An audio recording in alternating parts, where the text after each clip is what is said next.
3월 2일 화요일 새벽 기도회를 시작하겠습니다.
사도신경으로 우리의 신앙을 고백합니다. 나는 전능하신 아버지 하나님 천지의 창조주를 믿습니다. 나는 그의 유일하신 아들 우리 주 예수 그리스도를 믿습니다. 그는 성령으로 잉태되어 동정녀 마리아에게서 나시고 본디오 빌라도에게 고난을 받아 십자가에 못 박혀 죽으시고 장사된 지 사흘 만에 죽은 자 가운데서 다시 살아나셨으며 하늘에 오르시어 전능하신 아버지 하나님 우편에 앉아 계시다가 거기로부터 살아있는 자와 죽은 자를 심판으로 오십니다. 나는 성령을 믿으며 거룩한 공교회와 성도의 교제와 죄를 용서받는 것과 몸의 부활과 영생을 믿습니다. 아멘. 우리 찬송가 이 시간 314장 같이 부르겠습니다. 314장입니다.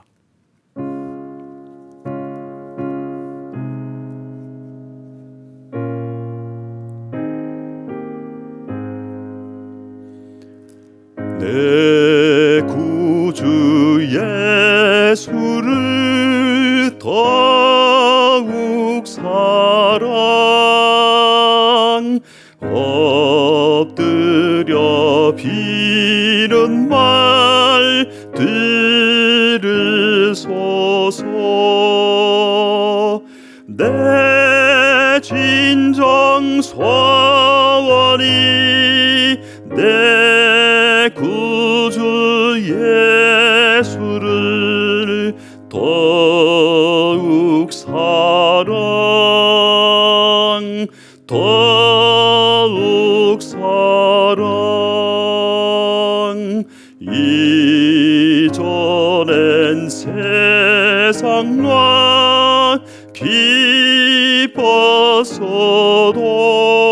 기뻤어도 지금 내 기쁨은 오직 예수. 다만 내 비는 말 내 구주 예수를 더욱 사랑 더욱 사랑. 이 세상 떠날 때 찬양하고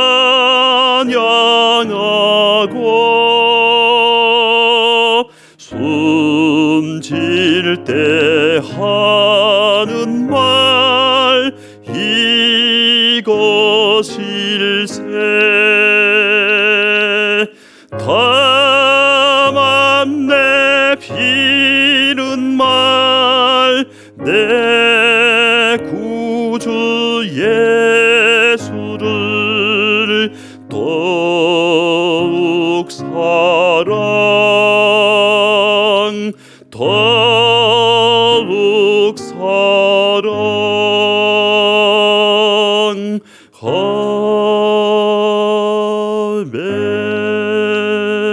아멘. 아멘. 오늘 우리에게 주시는 말씀은 마태복음 19장입니다.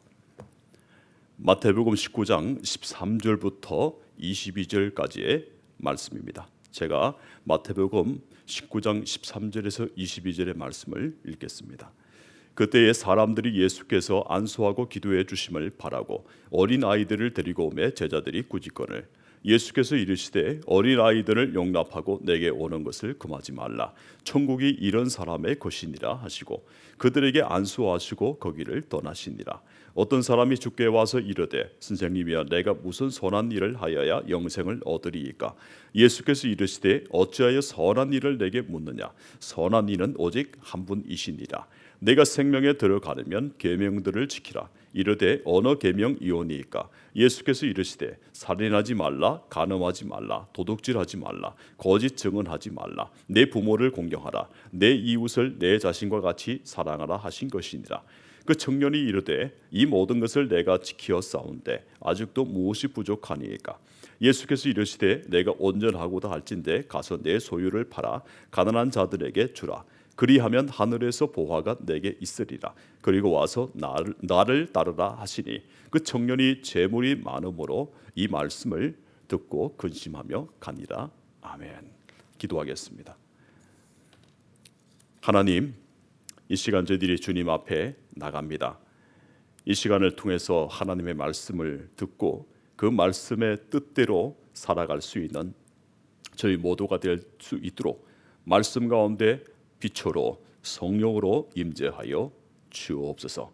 우리를 사랑의 손길로 터치하여 주시기를 원하오며 예수 그리스도 이름으로 기도합니다. 아멘.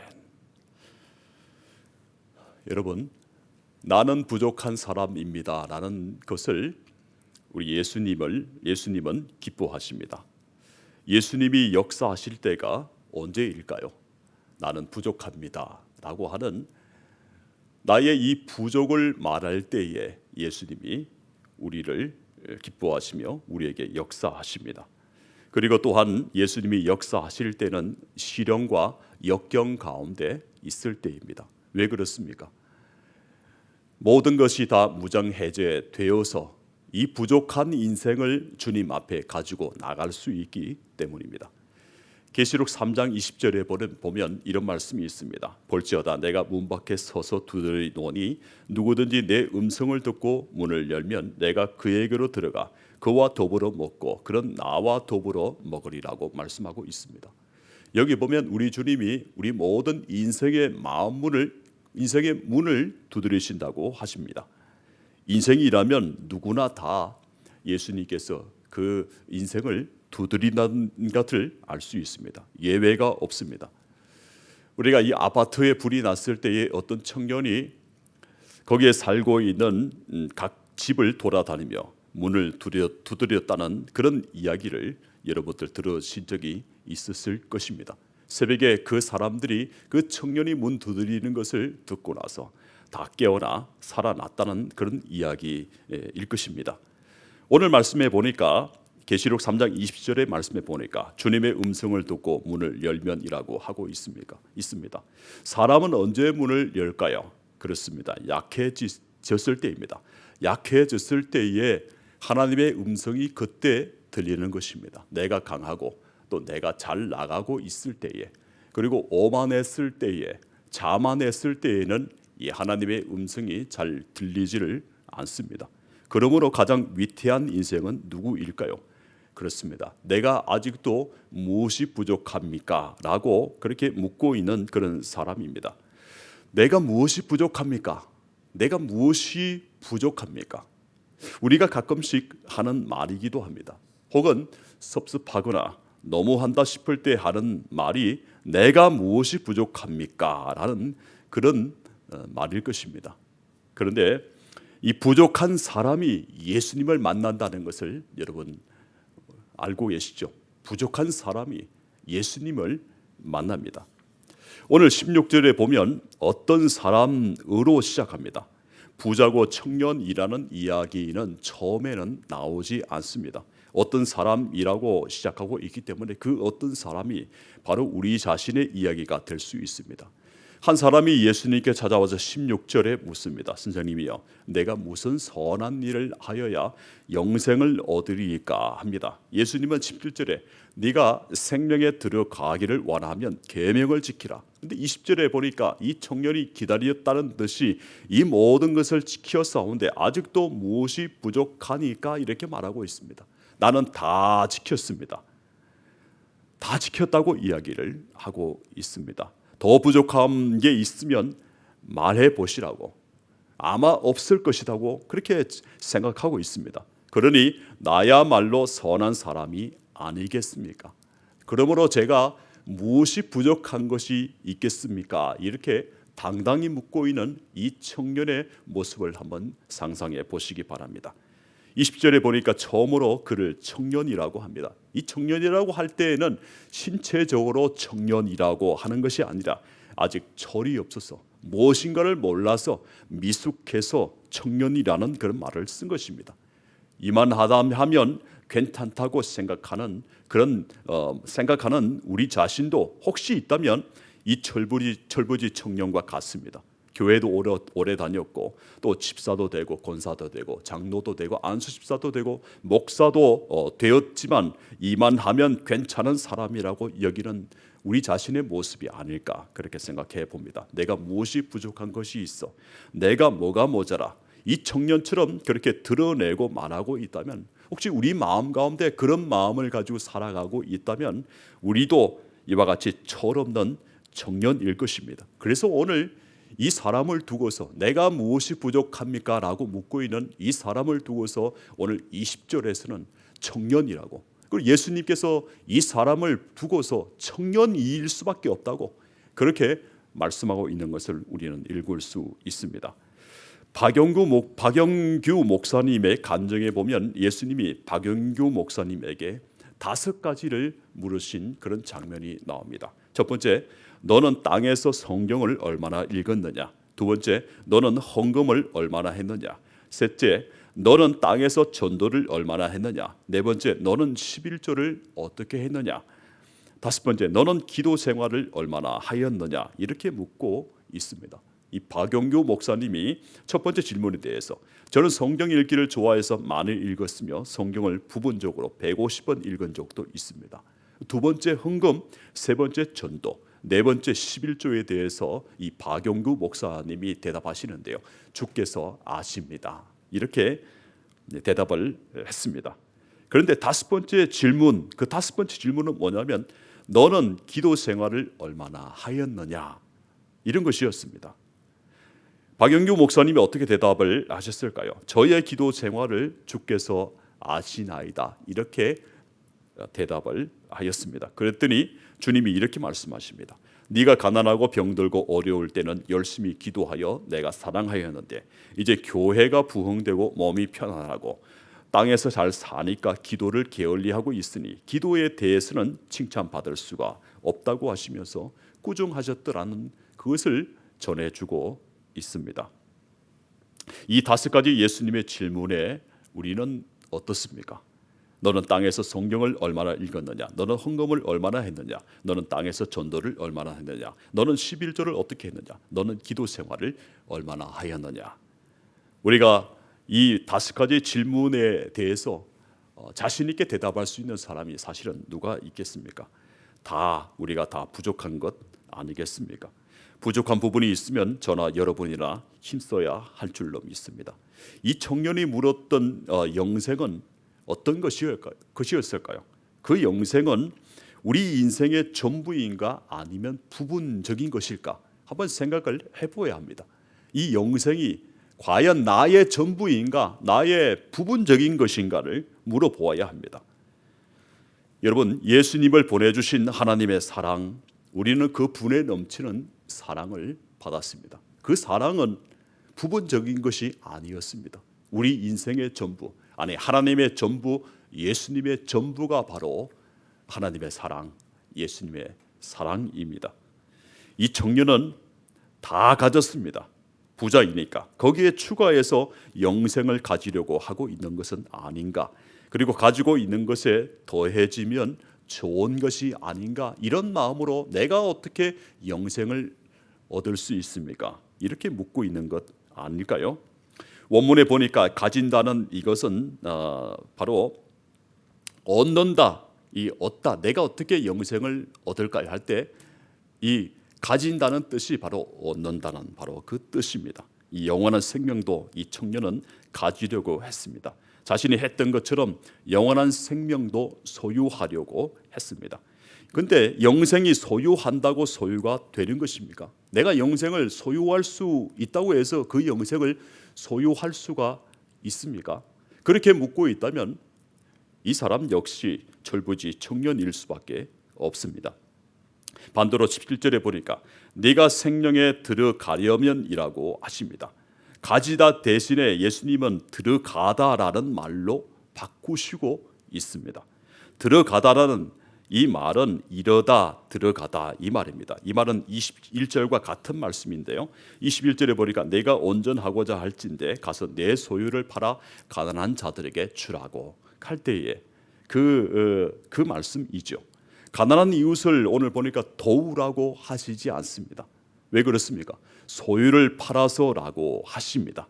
소유의식이라고 볼 수 있습니다. 이 사람에게는 모든 것이 다 소유로 통했습니다. 그러니까 가지고 있는 네 소유, 이 소유를 말씀하시면서 이 소유를 가난한 자들에게 다 주어라, 그렇게 말씀하고 있는 것입니다.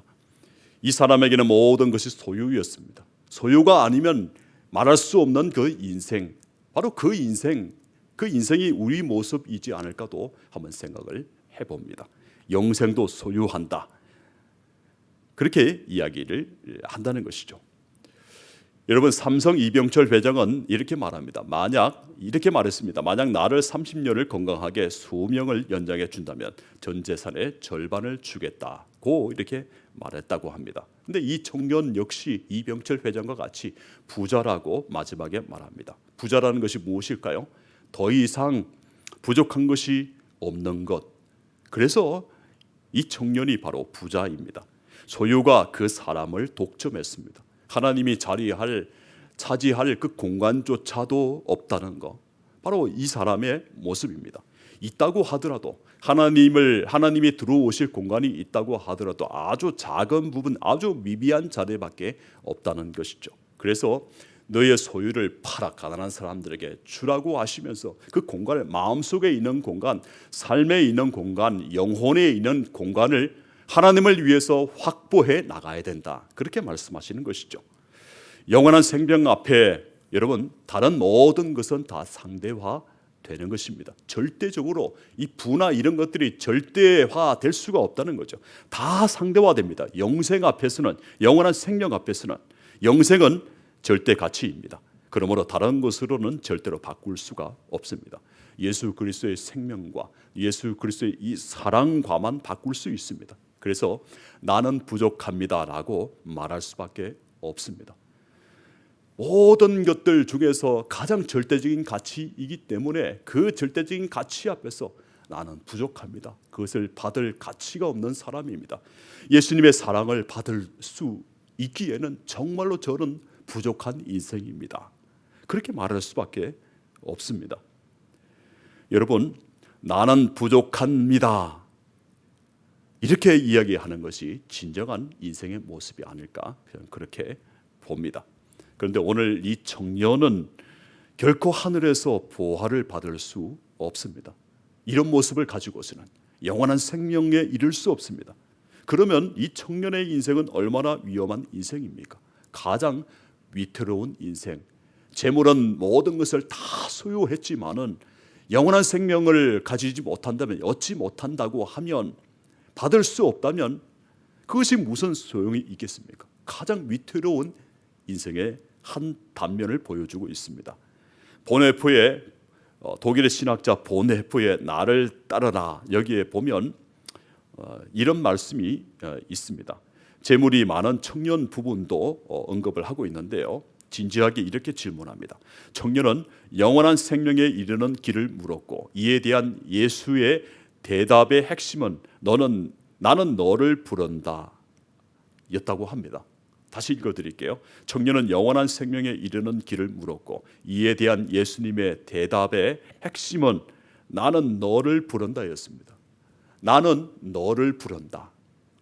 재물에 얽매이지 말고, 재물을 중심으로 살지 말고 예수님을 중심으로 살아야 된다. 나는 너를 부른다, 이것입니다. 나를 따르라, 이 보네프의 나를 따르라에서 보면 믿음은 주님을 바라보는 것이 아니라고 합니다. 믿음은 바로 주님을 따라 사는 삶. 단지 주님을 바라보는 것이 아니라 주님을 따라 사는 삶이 바로 예수님께서 원하시는 삶, 예수님의 뒤를 따르는 삶입니다. 도스토예프스키의 소설 가리마조프가의 형제들을 보면 이런 말이 있습니다. 인간 존재의 비밀은 그저 사는 것이 아니라 무엇을 위해 살 것인가에 있다고 합니다. 다시 읽어드리겠습니다. 인간 존재의 비밀은 그저 사는 것이 아니라 무엇을 위해서 살 것인가에 있다고 합니다. 저와 여러분도 이 부자 청년이 물었던 그 질문 앞에서 우리가 자유로울 수 있습니까?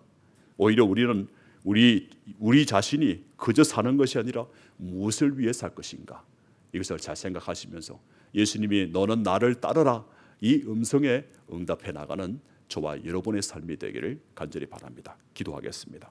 주신 말씀 감사합니다. 우리 인생에 예수님이 찾아와 주셔서 만나 주시니 감사합니다.